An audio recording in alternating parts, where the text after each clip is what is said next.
thanks for joining us. It's my pleasure to introduce our special celebrity guest for today, Sharon Belenzon. He is a professor of strategy at the Fuqua School of Business at Duke. He's also a research associate at NBER. His research investigates the role of business in advancing science, and he also studies how a firm's organizational structure is related to corporate strategy and economics outcomes. His research has been featured in top academic journals such as Management Science, Strategic Management Journal, American Economic Review, Review of Economics and Statistics, Economic Journal, Research Policy, and Journal of Law and Economics. He earned his bachelor's and master's degrees in economics from Tel Aviv University before going on to earn his PhD from the London School of Economics and Political Science. He also did a postdoc at Oxford and was the 2007 recipient of the Kaufman Foundation postdoctoral fellowship at NBER. He has been an associate editor for both Management Science and SMJ since 2016. And so please join me in welcoming Sharon Belenzon. Yay. Thanks, Sharon. Thank you for making me feel very old, by the way. It is my pleasure. At least I'm not the only one. Yeah. You know, I like to start these interviews by asking our guests, you know, how they wound up as strategy professors, because I've never known a 10-year-old who said, I want to be a strategy professor when I grow up. So what's a nice economist like you doing in a field like this? So honestly, Rich, so thank you for this question. I think the first question you should ask, why would you become a professor? So I don't think I was not born wanting to be in academia. But I was influenced by people when I was young, about the field, about this profession, about the quest for knowledge, understanding, kind of being an expert in something important. And then, you know, as I kind of continued my path, I was really trying to, as I said, learn something that I thought was important and be the best I can in that field. And when you go on the job market, as you know, so in my case, it was in 2007, 2008, you just look for the best job you can. And I said, look, guys, this is what I do. This is what I want to study. This is what I study. This is who I am. I study essentially mostly innovation and organizational structure, sometimes the intersection between the two, like what Luis does, for instance. And the market told me that your place is in a business school, not in an econ department. It's not that I didn't apply for econ. I applied for econ as well. So the econ, the kind of the top econ groups, let's say our top 10 did not interview me. And from 10 downwards, I did get some interesting flyouts. But the top business schools did show lots of interest. And then the market, like you know, we live in a market economy. And the market decided that this kind of research is best funded by business schools. And then when I compare the offers I got from top business schools and second-tier econ departments, I decided that I would say the money wins first and foremost. Not first and foremost, but the money did. You know, getting paid is important, especially when you do research that requires lots of resources. The exposure to business people and essentially being able to speak to a broad audience and making sure your research is relevant, something I always wanted to do. So I think this is like the market allocation essentially allocated me to a business school, which I think at the beginning was tough. I won't lie to you. It was a difficult transformation, but now I enjoy it very much and I cannot imagine myself doing anything else. I would just add one small thing to this point. You know, this allocation is endogenous. It's not that essentially so if I wanted to be in an econ department, I knew that I needed to do something different. I knew that I needed to focus on questions and I chose not to. And this is a risk I took, right? So either you get a job in the best business schools or you're going to be not in the best econ departments. So I knew that it wasn't a surprise, but essentially I think it's really important to do what you like. And if you do a good job in it, I think you will find your place. My place ended up to be a Duke strategy, but it's but this is how it ended. It's very hard to predict market outcomes, in economics. But I think on average markets work. So in my case, it worked really well. Great. So you make this point about the importance of doing what you really love, and finding a topic to study that you really love.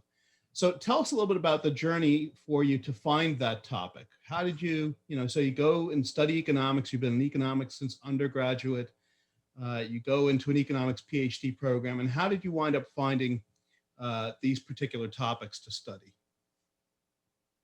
So honestly, I was always interested in the question. So I come from a small country in the Middle East, Israel. You heard about it, but it's small and it has a very specific history. So clearly, one of the things that always fascinated me was to try to explain why some countries do better than others. How can you explain? For me, it was always a fascinating topic, kind of thinking about different cultures, different countries, trying to understand development from the viewpoint of economics. And I was heavily influenced by people that essentially did that, or in various respects, back in Tel Aviv as a PhD student. One was a professor from Harvard now, named Elchanan Helpman, and the other was Manuel Treitenberg. And both essentially took the view that economic growth cannot be achieved in the long term without kind of innovation, without countries dedicating resources to kind of advanced knowledge, advanced science. And I was always interested in trying to kind of to understand this phenomena. Israel clearly today is well known for its human capital, innovation, etc. When I was growing up, it was mostly known for its universities, not for its entrepreneurship. So I think, unfortunately, again, I don't want to talk about this too much now, but this kind of view of pure knowledge and pure science, as opposed to for-profit entrepreneurship, was very, very prominent as I grew up. And I always wanted to understand what is the role of governments and businesses in advancing science. I was less interested in the money side of that. How can you become rich by becoming an entrepreneur? This was something which I'm not really interested in even today, but I have to because I work in a business school. But to be completely honest with you, I'm mostly interested in essentially in the role of. So we can think about two different ways to coordinate activity towards innovation. One is the kind of the public coordination, which is the government. In Israel, it's very, very prominent. It has been forever. The second is the kind of visible hand of the big farms, which is something which we didn't have in Israel, but we had in the US which I'm going to talk about today, the big corporate labs. For me, it was always fascinating to know and to kind of realize that the Zoom call that we are having now is a result of AT&T's effort 70 or 60 years ago in inventing laser and many, many other contributions as well by other companies. So understanding this kind of greatness of America always kind of fascinated me. So the hidden hand, the kind of visible hand of coordination inside very big farms. And then you have the market-based coordination, which is a VC-backed farms, etc., working together with universities and big farms and the government, understanding this ecosystem and how the ecosystem should be structured and what is the role of businesses within this ecosystem, in essentially explaining why America became so wealthy, why Israel was able to grow, why other countries did not, is something that for me was always the number one question. Yeah. So then, okay, so that's a great topic, fascinating topic, certainly. How did you, so for the benefit of our doctoral students, many of whom are in the process of kind of trying to figure out their dissertations, what they're going to do, I always find it's a challenge for students to, even if they have a topic in mind, to narrow it down to a specific research question. How did you do that? I think this is a great question. And to be honest with you, again, this is recorded, so I need to be a bit careful in how I give advice. But I will try to be honest and as open as I can, because I think it's important. Otherwise, it might be misinterpreted. I think that the breadth of the question that you study has to change as you become more senior in your career. So in other words, when you are young, you need to demonstrate specific set of skills that come at the expense of the broadness of the question that you are allowed, if you like, to ask by the market. As you grow Mm, older, people are going to be less impressed by your technical skills and more by the kind of breadth of the questions that you ask. So if a PhD student came to me and said, like Larissa, Sharon, I want, or Luis actually came to me like this, maybe it's a better example. I want to study all these great things, all these important things. I would say, good, come talk to me in 5 or 6 years. In the meantime, go and like take 5 courses in econometrics and microeconomics and show me that you can do this stuff. And then we maybe, we can talk in the future. And this is what is expected, I think, from a successful doctoral student. In other words, you need to kind of demonstrate a specific set of skills, and this comes at the expense of asking questions that might be more interesting with better implications, but also would be, I would say, more descriptive in nature. So I started with something that I started with that kind of, my work evolved along these lines early on, more about demonstrating my ability to do more sophisticated technical things. And the important thing is when as you manage your career, find the right moment to say, okay, now people know I know how to do this stuff. Maybe I can move on and ask a bit more interesting questions, a bit broader questions, even if it comes at the expense of not being able to answer them at the same level of confidence as I was able to do with the more narrow questions. I don't know if it helps, but this is kind of my perspective of things. perfect. Okay, so just first of all, just remind us, what was the specific research question that you were pursuing in the dissertation? Yeah. And So then, yeah. Sorry, I'm sorry. nope, go ahead. Yes. So I had like essentially in my career I worked on essentially I had two papers which I went on the market with. One, I finished my PhD very quickly at LSE, and then I continued to a postdoc at Oxford. So the PhD I finished quickly with a question that was honestly, I think, one of the best questions that I've asked, to be honest. But I don't think it has received the attention that it deserved. I finished it relatively quickly and then moved to a postdoc. And during my postdoc, I did something else, which is more about big firms, like the structure of corporations, etc. But if you want, like, the question of the PhD, which was, I think, the reason I needed a postdoc was that maybe this question was not narrow enough to be answered in a way that was fully convincing. Mhm. But I did find it really interesting. So at that point, I didn't really follow my own advice, to be honest. But it's fine. I'm talking from experience. I'm not talking from, as you said, we were not born knowing this stuff. It's something that Live we and learn. learn, live and learn. Yeah. Right. So for me, the kind of interesting question I was thinking about is, when we think about innovation, this was my dissertation. When we think about innovation, we tend to kind of, I was always fascinated by spillovers. So I was, as I told you, influenced by Elhanan Hmm. Helpman, who developed this great book on endogenous growth theory that talks about knowledge being important because it creates spillovers. It has this public good notion, and honestly, without that, the whole literature collapses. Our knowledge is not interesting if you take away spillovers. Now, suppose I create something, and we tend to kind of think about, yeah, I create something that benefits others, but at the same time, it also hurts me, because if I create something and reach you kind of learn from me, it's going to essentially reduce the returns I can capture. So this kind of trade-off between the value that society gets and the private incentives to create knowledge in the first place is important, has not been fully kind of studied, but there are some papers that look at that, including my own paper recently at the AER, and the president and kind of a previous paper by Mark Schenkeman, Nick Bloom, and John Van Winnen, my advisors from LSE in Econometrica from 2013. They touch on this from a different perspective. But for me, what was really interesting was this kind of idea that when I create spillovers, when I teach Luis something, then there is a chance that Luis will take it and do something with it that will not benefit me and maybe even hurt me. But there's also some benefit, some likelihood that when I teach Luis or give Luis something valuable, he will build on it in a way that could benefit me in the future. In Mm. other words, I could essentially reabsorb the spillovers I give to Luis Ah, by building on his future work that improves my own. And I've seen it happening so many times.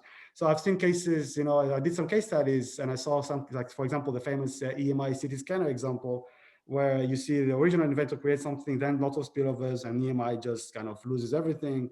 And other cases where companies, are really positioned well to recoup or reabsorb the knowledge they create, the spillovers they create. I think it's a really interesting strategic question as well. So I was an economic department, but I was always interested in the strategic question of that.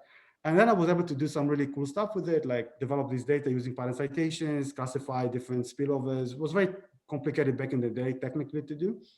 And then I was able to show some evidence consistent with the view that this kind of non-contractual way of capturing private returns to your investments in R&D, even in the presence of spillovers, can be an important determinant of R&D mm. decisions, as well as how much value you capture from it. So I will have to go back to that at some point, um, but it led to other papers that were like more successful in terms of this was published in the EJ Economic Journal, but it did lead to other projects that were successful along these lines. Right. Yeah. The second one, on the one I got the job at Duke with, was in a different topic, also innovation, but linking that to structure of firms. And there I did lots of work on kind of developing big data on structure of companies, which we call business groups, a topic which I really like, but it's a bit different from what I started with. So I Sure. always got two different streams I'm working on, and these are the two. Nice. So, what did you find was the biggest challenge for you in doing this dissertation research? And how did you overcome it?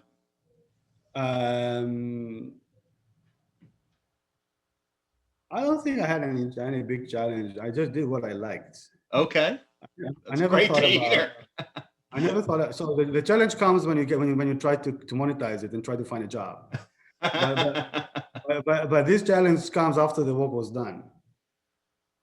I never Okay. thought about. So maybe it was my fault because I did not kind of think about these two stages as being related to each other. Maybe this was the problem. I just thought you do the best job you can, and then you just find a place for you. And this is what I did. Now, I was young. I was 26, 25, Oh, sorry. 24. Luis has something to say. Yes, I Luis? have to interrupt you, Sharon. Speaking of not challenges, you haven't mentioned how long did it take you to do your PhD? No, Louis. No, you're not allowed to ask me questions. I'm sorry. You're not. Like No. Rich, let's kind of skip this. It took him 2 weekends. I refuse to answer this question. It's unimportant. But your question is important. PhD ever at Yale. Come on, Louis. Let's move on. So now I forgot what you asked. To be honest. I was asking about what were the biggest challenges in the PhD, in the dissertation, but so the challenge was really to get a job, to be honest. Okay. But I never thought about these two things as being related to each other. This is what I'm saying.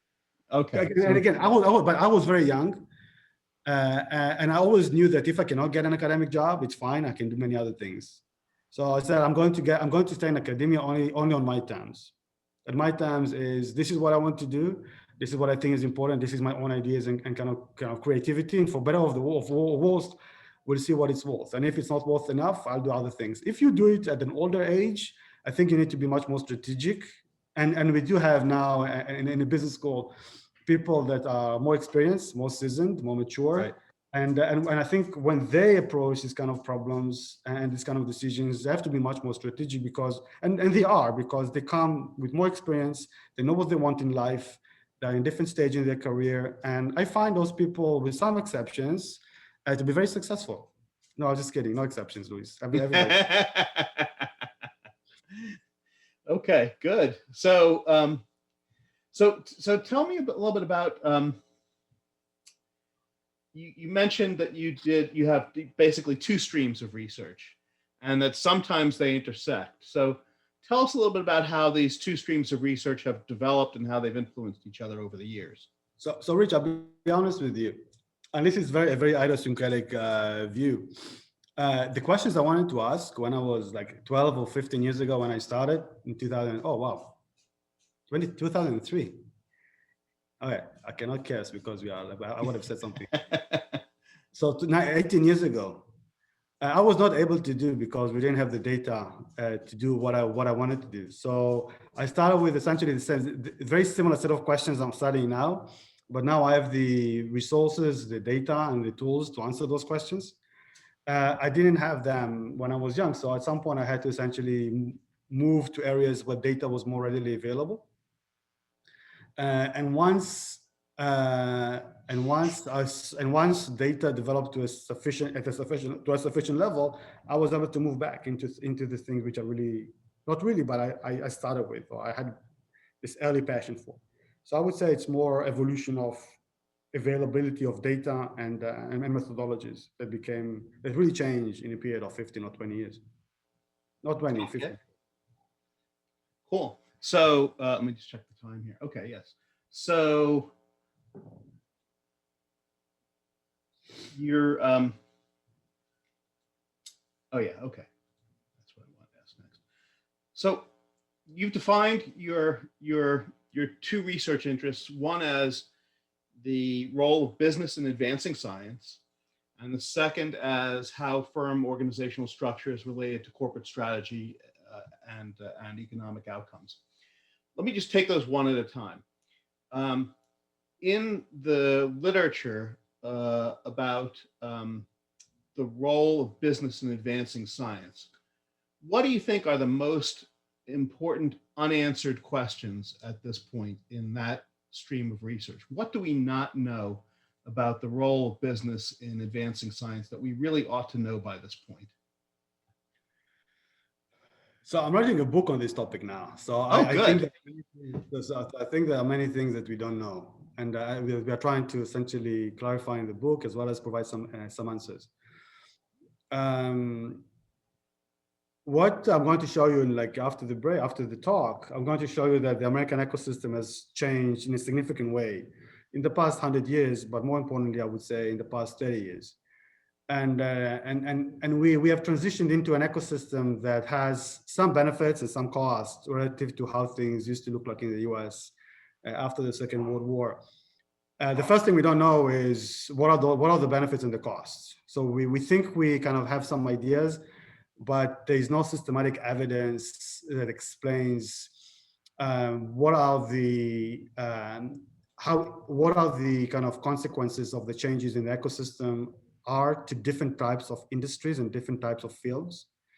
We know that America has become and is still very dominant in some fields, but in other fields, it is lagging and falling behind, especially relative to China. Right. The first important question I would say is to what extent those kind of variation or heterogeneity in American leadership is related to the way in which we organize innovation in the US. And when I say organize, I always kind of think about governments, big firms, and small firms / universities. So this is a big topic that we need to kind of think about and understand. Another question, which I think is really important, is trying to understand why the ecosystem has changed in the way it did. And I'm going to kind of explain to you what exactly happened. But the why is really important, especially if you want to essentially make some changes to improve it in some areas. But from a strategic standpoint, Rich, I think the most important question that we have been asking for many years, but we don't really know, but I don't think we understand the answer at this point. I think it's still an open question because, again, mostly for data reasons, and I can comment on this if you like a bit more afterwards. We don't really know what are the economic returns in the long term are for corporations that invest resources in advancing science. And just this very basic question, you know, as a manager, should I invest? Should I hire a bunch of scientists like you and me and let them kind of think and try to solve important problems by understanding nature? Is it going to be profitable for me in the future, and under what conditions? It's something that we don't know. We don't. I can tell you that I don't feel confident that we know the answer to these questions. We have many things, but I think it's still an open question. because it's a very complicated one. And I think we need better data to get at that. And the better data will essentially is linked to the idea that the fruits of science typically happen on a very long horizon, and we need to keep investing and keep investigating those long-term unexpected benefits. But I think this is, from a strategic standpoint, the number one question. Yeah. And some companies are particularly good at that, right? Like I think like Corning, for example, they have this incredible library of proprietary data about, thousands and thousands of different glass recipes, right? Different ways of making glass, different ingredients and that sort of thing. And they've done, extensive research and tests on these different the properties of these different glasses, and it's all in their files and all available for any of their scientists to look at any time, so they don't have to reinvent the wheel ever. And that's an example of a company that probably does this particularly well. Are there other examples or other cases that we can learn something from about companies that do this particularly well? Yeah, so I'm thinking about this from this is a great example of essentially looking at one company and I'm looking specifically at what this company does. I think it's something that as a field we will need to do more on. I think my approach, kind of research approach, is to look more across firms and ask what type of firms kind of still invest in research today, and which kind of firms choose to take other approaches to fuel the growth, the kind of future growth. And what we do find, again, on average, we don't find that we don't look at specific companies. So clearly, I can talk to you about Google and I can talk to you about Microsoft, but yes. But on a more kind of systematic and generalizable level, the kind of stuff that we find is that companies that keep investing in scientific research at the hope of getting some returns are the companies that are at the frontier of technology, companies that are trying to really push the boundaries, that try to essentially create really novel inventions, which leads to another very important question. In my opinion, the second most important question that we have, which is, to what extent, so we tend to believe that today companies do less research. If I asked you what is the number one reason that comes to mind, you would say because we have the best universities in the US. Maybe. So I would disagree with the maybe. We have the best universities in the US. I'm not disputing that we have the best universities. I'm wondering if that's really the reason why. Okay. Then I agree. But one of the kind of initial kind of gut reactions we get when we present our findings, we say, yeah, why would companies invest in science if they can get it for free, potentially for free from universities? And I think one of the key questions that I'm trying to understand is, what is the degree of substitution between university research and corporate research, and what is the boundary condition of that substitution? And we find that there is substitution, but it is conditioned by how novel, how close you are to the frontier, or how novel your inventions are. In other words, if you are Google or Alphabet or Microsoft or Elon Musk with SpaceX, etc., and you are trying to do something that nobody has done before, relying on public science is not what we see. We see that they actually do not rely on public science as much, and they choose, and they find it optimal to invest significant amounts in the same institutions that the great American firms have invested in since 1920 or 1930, which is the research lab. But as you move away from that, then what we see today that science is extremely important for invention and has been kind of increasing in importance. But the science comes from the outside. It doesn't come mostly from internal inventions, internal internal programs by the farm, scientific programs of the using farms. It comes from the outside, which actually leads to another really interesting question for you, Rich. If all of us use the same public science, how can we create a strategic value, strategic right? advantage? How can we create some competitive advantage, right? From resources that everybody can access. So there are many, many fascinating questions at the intersection of public policy, economics, as well as strategy around these issues. And I'm sure that as we keep talking, I can tell you more questions which I find really interesting around those issues. Nice. Well, let me ask you the same question about your other research stream. So in terms of research on organizational structures, relationship with strategy and economic outcomes, here again, what are the most important unanswered questions in that stream of research? What do we not know there that we really should know by now? So this is really interesting. I can talk to you for an hour just about that. and Rich, I'm going to be honest. Give me the 5-minute version. So I'm going to, so, you know, before I came to the US, I thought this was the number one question. Like really trying to understand how differences in how we organize our economies translate into kind of economic outcomes and performance. I thought it would be the most interesting question I can ask, even more than innovation. And I was very fast for a while. I was very fascinated with this question. Then I came to the US, and no offense, the reaction I got was, we actually don't really care about anything that happens outside of the US. Oh my goodness. We don't care about, and everything which is different. The fact we have very complicated ownership structures outside of the US must be because these are like underdeveloped countries. Even when I was talking about that, so look, this is like the UK. Actually, UK is a bit different, but this is Italy, this is Spain, this is France. Now they are not sophisticated, they're like not advanced, not sophisticated. We don't care. At some point, they're going to catch up with the optimal structure that we have here in our country. And honestly, I was, as a young scholar coming from Europe to the US, getting this perspective very, very strong. You talked about challenges. Try selling the idea that the simple widely held corporation is suboptimal to finance professors as an assistant professor. You know, the kind of stuff I had to face, you cannot imagine.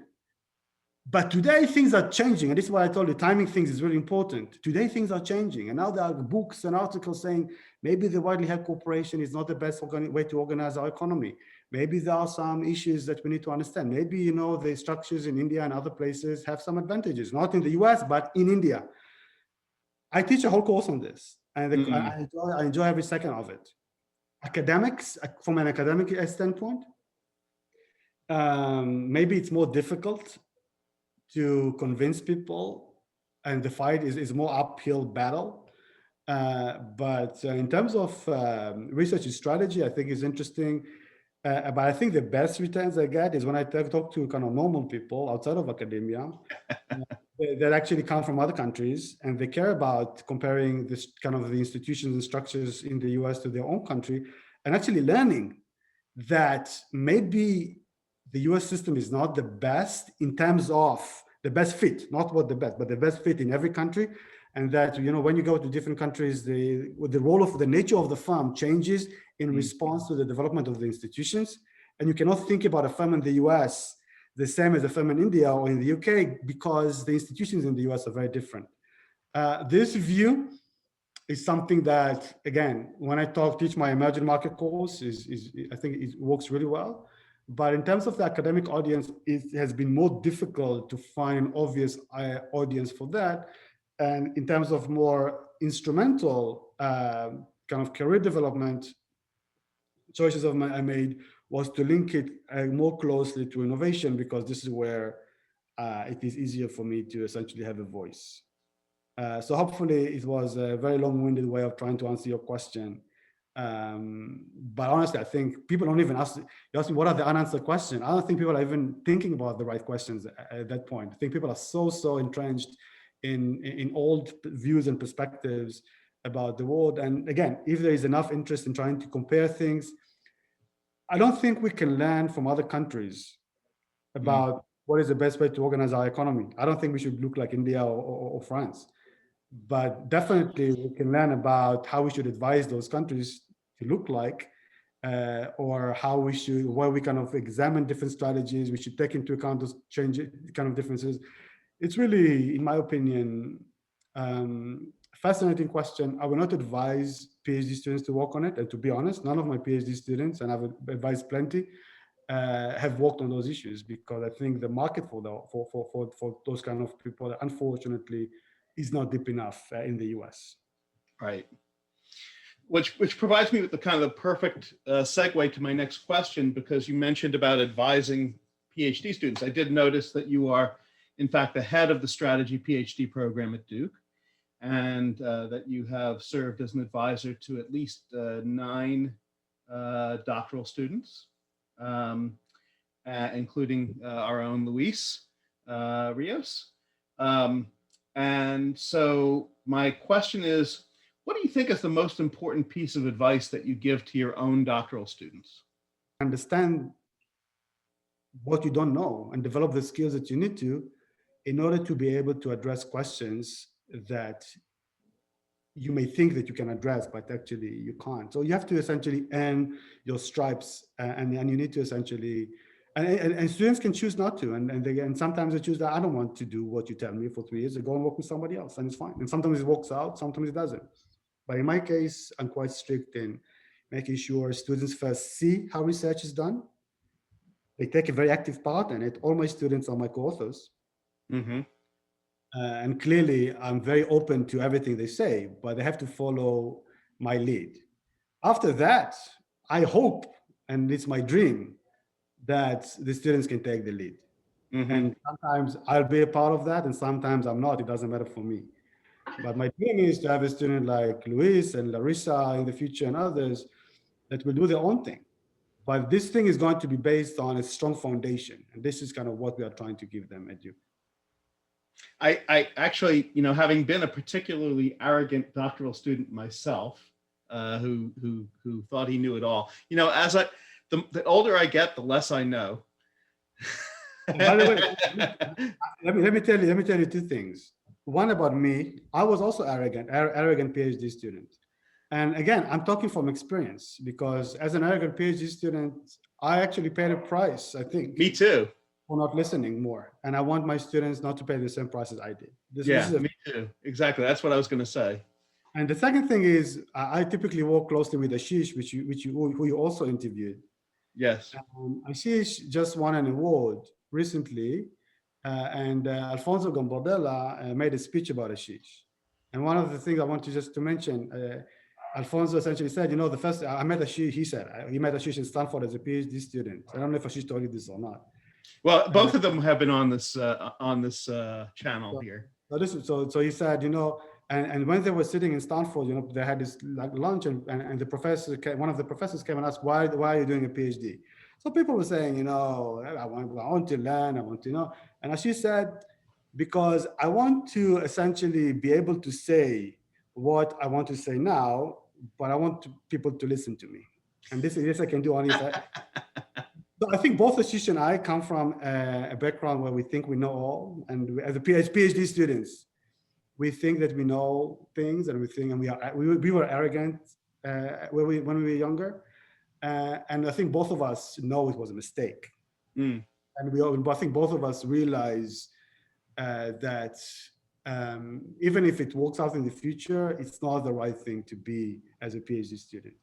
Yes. And sometimes we get arrogant PhD students like not naming names, but sometimes we get arrogant PhD students. We love those students. We think they are kind of have tremendous potential. But the first thing we do is, you need to leave this arrogance outside for a few years, because otherwise it can really hurt you as it did with in our case, for instance. I agree. I think, maybe the polite way of putting it is it's important to be coachable, right? To know that you don't know what you don't know, and to be coachable as a result. But you also want this guy or this woman or the guy with this really self-confidence. Mm-hmm. I think, and again, to be honest, I think this is the only way you can succeed in this profession. Only by being a bit crazy, thinking that you know something that nobody else has thought about or did. Or you have to be kind of a bit crazy in the head in this way. You have to have this kind of level of arrogance, but you need to manage it. And what we are trying to do, and I have Larissa here, and Larissa, if I can say one thing about Larissa, she's only second year. She took my first class. And I've been and I taught them economics of innovation. Larissa, no offense, I hope you won't get upset with me. But every time, Larissa, and the task was to criticize papers by top people, the best papers. Larissa, every time she opens her mouth, this is a stupid paper. This is like, this guy, how can he even write this paper? He didn't think about, Larissa, let's stop for a second. It's great, but let's kind of give him a bit more respect, and let's try to be a bit more modest.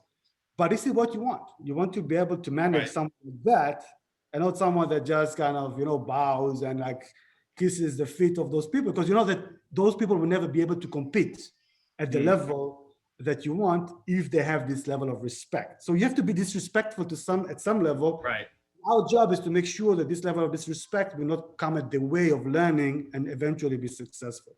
Because these people are the best for reasons that you cannot even understand at this point. Right, exactly. You know, when I interviewed Jay Barney, he said you have to know the literature, but you also have to be able to ignore the literature. Exactly. Right. So that's good advice. Good, solid advice. Okay. Well, thank you for serving as our celebrity guest on our talk show today. We really appreciate it.